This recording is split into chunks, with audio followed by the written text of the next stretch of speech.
Routine में जो उम्रें थी वो 70 साल थी, 80 साल थी, 90 साल, 20 साल उम्र कम हो गई है। नौजवान का कबल अज वक्त बालग होना, उसकी उम्र ही कम हो जाती है वहीं पे। शादी तक आते आते अपने आप को 70-80% इस्तेमाल कर चुका होता है। जब शादी का आ गया, सिलसिला आ गया, फिर पता चला हो मेरे अंदर तो ये मसाइल पैदा हो चुके हैं। सबसे ज्यादा चीज मुतासर होती है वो सेक्स पावर, उसके अंदर सीमन की कमजोरी। सबसे ज्यादा जो तलाक का रुझान है वो नौजवानों के अंदर। उसकी बुनियादी वजह कोई नहीं देख रहा। उसकी बुनियादी वजह मेरे तजर्बे के अंदर हक़ ज़ौजियत का अमल सही तरीके से ना होना और औरत की ख्वाहिश को पूरा ना करना है।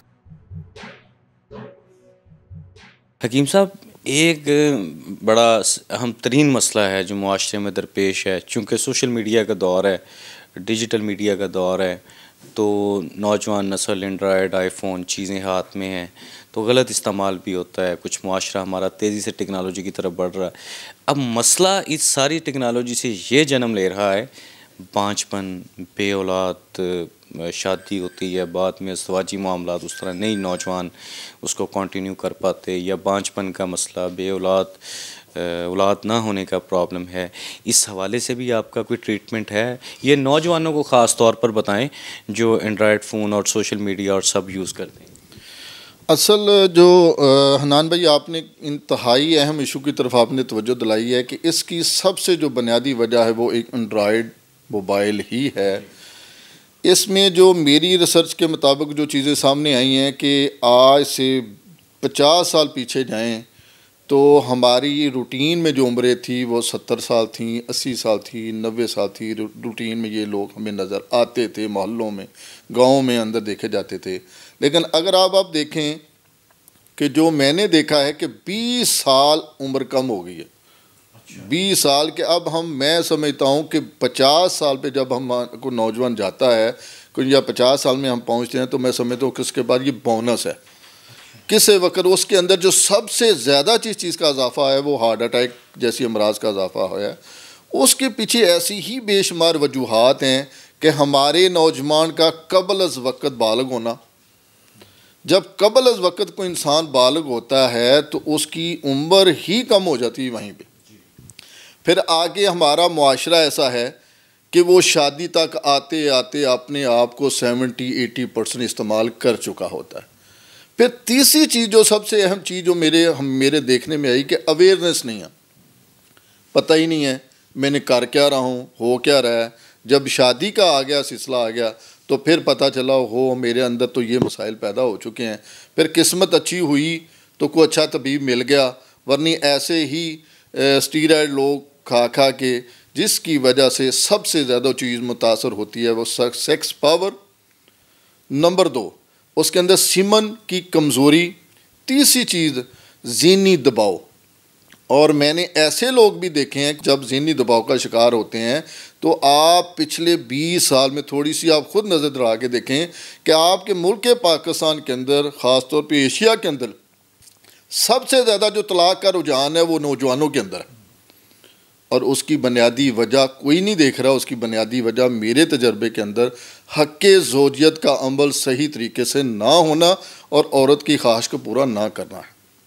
और ये इसका सबसे बड़ा सबब हमारा ये इंटरनेट है, एंड्रॉयड मोबाइल है, ये चीज़ें हैं।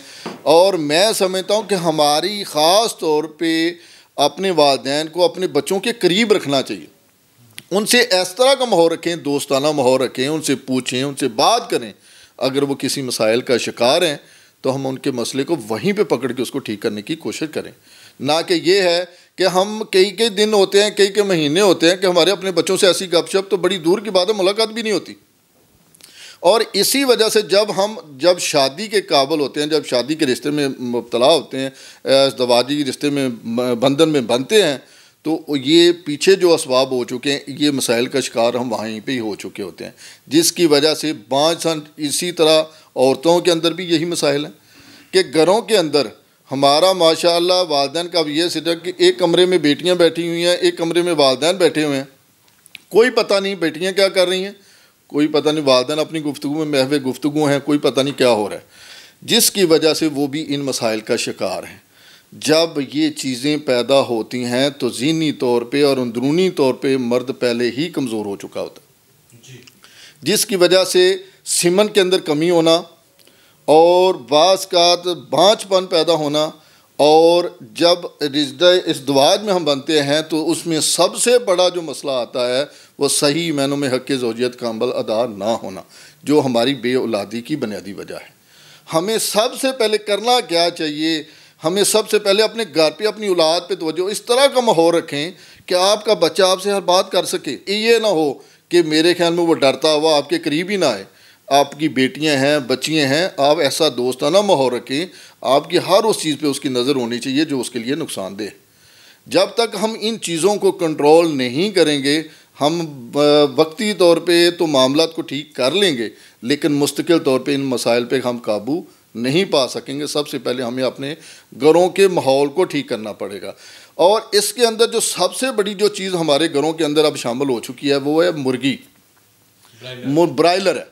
और ये कबलस वक़्त बालग होने की सबसे बड़ी वजह ये है, कोई अमीर है, कोई गरीब है, कोई जो मर्जी है, कारोबारी है, हर घर के अंदर मुर्गी बनती है और ये नहीं पता कि ये मुर्गी बन कहाँ से रही है।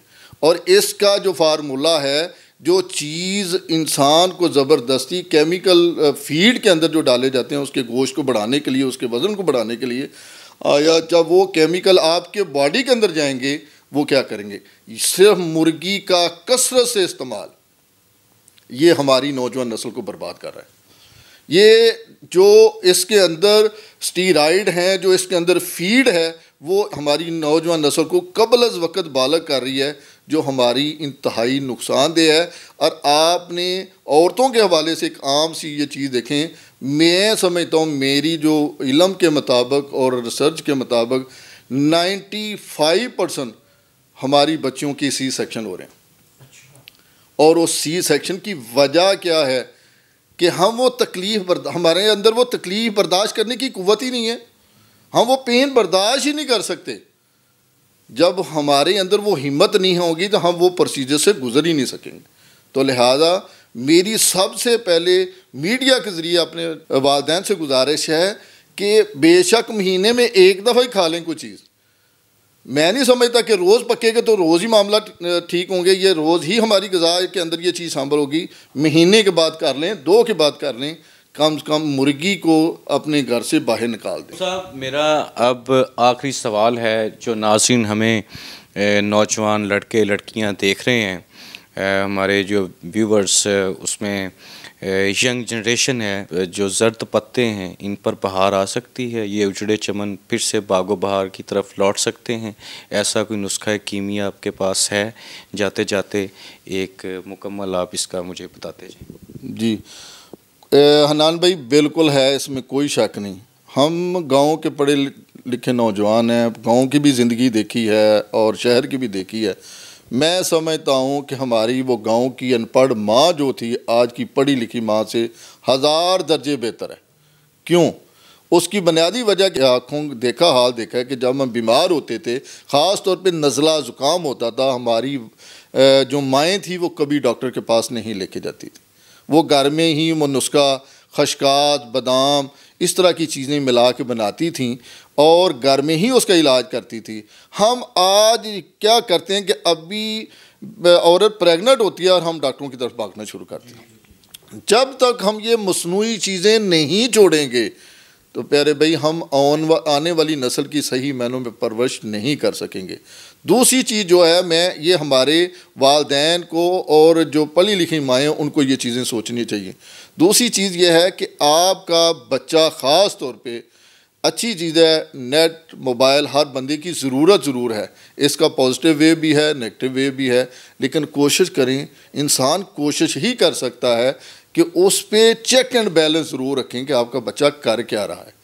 तीसरी चीज़ ये है कि अपने घर का ऐसा एनवायरनमेंट रखें, चाहे वो आपकी बेटी है, चाहे वो आपका बेटा है, उसको आपसे बात करते हुए डर, खौफ और झिझक महसूस ना हो, ताकि वही मामला जो उसके 20 साल बाद जाके पैदा होने हैं वो 20 साल पहले आपको पता होने चाहिए, जिसका आप वक्त से उसका हल कर सकें।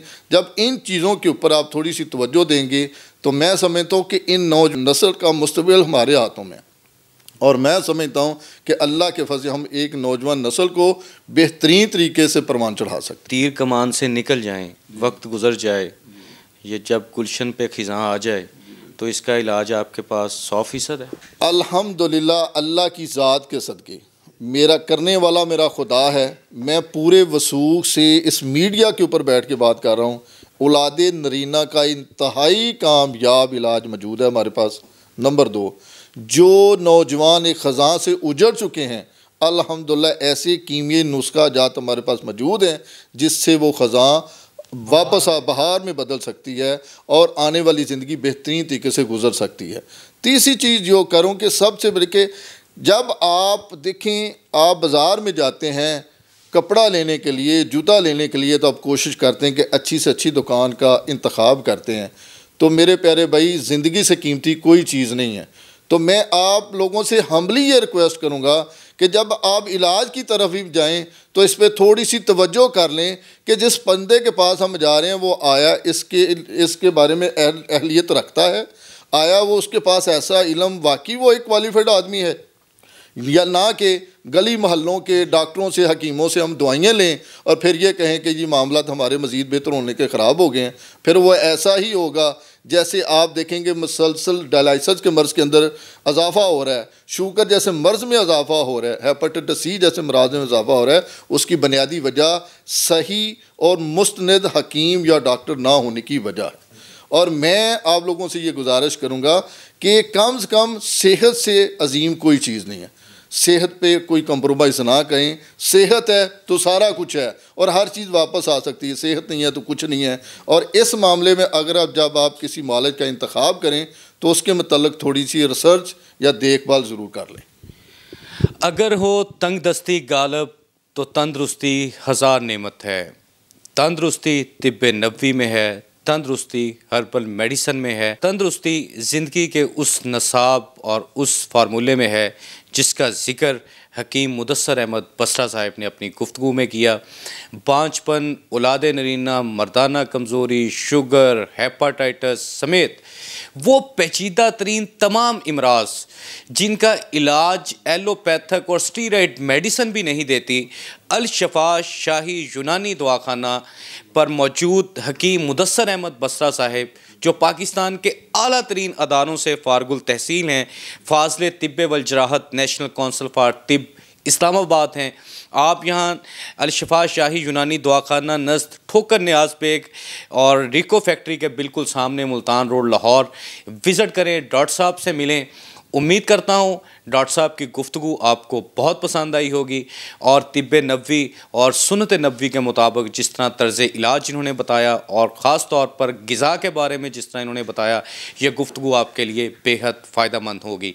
वो नौजवान लड़के लड़कियाँ जो आधी आधी रात तक एंड्रॉयड फ़ोन और सोशल मीडिया पर अपने वक्त का ज़िया करते हैं, वो अपनी ज़िंदगी को महफूज बनाएँ, अपनी सलाहियतों को महफूज बनाएँ। ज़िंदगी एक बार मिलती है, ये बहुत कीमती है। आप इस प्लेनेट पे सिर्फ एक बार आए हैं, दूसरी बार नहीं आएंगे। ज़िंदगी से प्यार कीजिए, अपनों से प्यार कीजिए, प्यार बांटिए, आसानियाँ बांटिए। अल्लाह हम सबको आसानियाँ बांटने की तौफीक दे। अब्दुल हन्नान चौधरी को दीजिए इजाज़त। आपसे होगी फिर मुलाकात। अल्लाह निगहबान।